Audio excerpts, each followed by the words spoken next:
இன்று நீட் தேர்வு நடைபெற்றுக் கொண்டிருக்கிறது. அனைத்து மாணவ மாணவிகளுக்கும் என்னுடைய வாழ்த்துக்கள். அதை விட இன்னொரு பேட் நியூஸ் ஒன்று கேள்விப்பட்டேன். நீட் தேர்வு எழுதுறதுக்கு முன்னாடியே ஒரு மாணவி தற்கொலை செய்து கொண்டார் அப்படின்னு.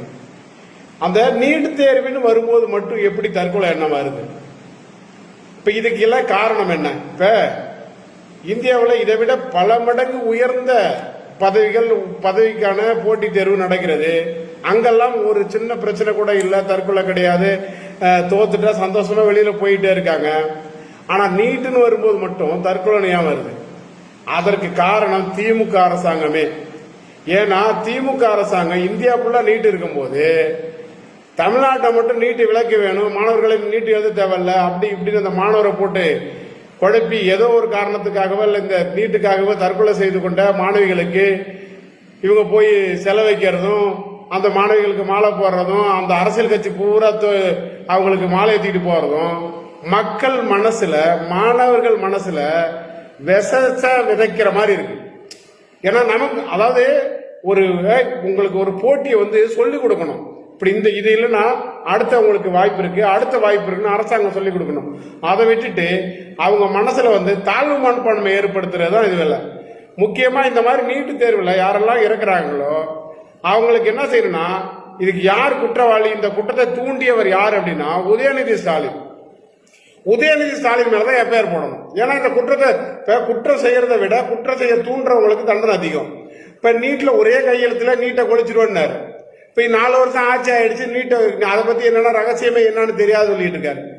பல மாணவர்கள் அது எந்த காரணத்துக்கு இறந்தாலும் நீட்ல தான் இறந்தாங்கன்னு சொல்லி அந்த மாணவர்களுக்கு மாலை எடுத்துட்டு போய் அரசியல் கட்சியெல்லாம் பின்னாடியே ஓடும் போது அந்த மாணவர்கள் மனசுல நஞ்ச விதைக்கிற மாதிரி இருக்கு மற்ற மாணவர்கள் விதையில. இன்னைக்கு நீட்ல தேர்வே எழுத போகாம இன்னைக்கு ஒரு மாணவி இறந்திருக்கு. இதற்கு யார் காரணம்? இது ஒரு கொலை. இந்த கொலையை தூண்டுறதுக்கு காரணம் உதயநிதி தான். உதயநிதி மேலதான் வழக்கு பதிவு செய்யணும். ஏன்னா இப்ப நாட்டில் பாத்தீங்கன்னா ஐஏஎஸ், ஐபிஎஸ், ஐஎஃப்எஸ் இன்னும் பல உயர் பதவிக்கான படிப்புகள் நடந்துகிட்டு இருக்கு. லட்சக்கணக்கான பேர் பதவிக்கு போட்டி போடுறாங்க, லட்சக்கணக்கான பேர் எழுதுறான், லட்சக்கணக்கான பேர் ஒவ்வொரு படிப்படியும் ஆயிரக்கணக்கான பேர் ஒரு குறைஞ்சது ஒரு 1000, 1200 பேர் தான் மொத்தமே பாஸ் பண்ணி அந்த அதிகாரமான பதவிக்கு போறான். இப்ப இந்த லட்சக்கணக்கான பேர் எழுதுனாங்க, யாராவது ஒருத்தவங்க சூசைட் பண்ணிட்டான்னு வரலாறுல படிச்சிருக்கீங்களா? இதை விட முக்கியமான எக்ஸாம் கிடையாது யூபிஎஸ்சியோட முக்கியமான எக்ஸாம் விட நீட். ஆனா அங்க எங்கேயாவது ஒரு இடத்துல ஒரு மாணவர் யூபிஎஸ்சியில தோல்வி அடைந்துட்டு தற்கொலை பண்ணி கொண்டாருன்றீங்க, கேள்விப்பட்டிருக்கீங்களா? இல்ல.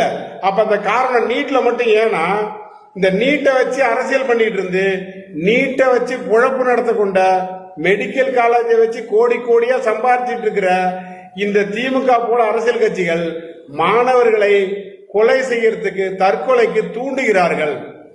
இன்று எழுதிக்கிட்டு இருக்காங்க. எழுதுறதுக்கு முன்னாடியே ஒரு மாணவி இறந்திருக்கு. இதுக்கெல்லாம் முழுக்க முழுக்க முழுக்க முழுக்க உதயநிதி ஸ்டாலின் பொறுப்பேற்க வேண்டும். அவர் பொறுப்பேற்று பதவி விலகணும். ஏன் அப்படின்னா, இல்லைன்னா அவர் மீது எஃப்ஐஆர் பதிவு பண்ணணும். 4 வருஷத்துக்கு முன்னாடி நாங்க ஆட்சிக்கு வரும்போது சாதாரணமா ஒரு கையெழுத்தை போட்டு நாங்க இந்த நீட்டை காலி பண்ணிட்டோம்னு சொன்னார். ஆனா அதை நம்பிக்கிட்டு மக்கள் இருந்துருச்சு. அதனுடைய விளைவு இன்னைக்கு எழுதுறதுக்கு முன்னே நம்ம பாஸ் பண்ணுமா, ஃபெயில் ஆகுமா, பத்தவங்க என்ன செய்வாங்கன்னு சொல்லிட்டு இன்னைக்கு பல பேர் இறந்துருக்கு. இன்னைக்கு ஒரு மாணவி இன்னைக்கு இறந்துருக்காங்க. முழுக்க முழுக்க பொறுப்பேற்று உதயநிதி ஸ்டாலின் பதவி விலக வேண்டும், பதவி விலக வேண்டும், பதவி விலக வேண்டும்.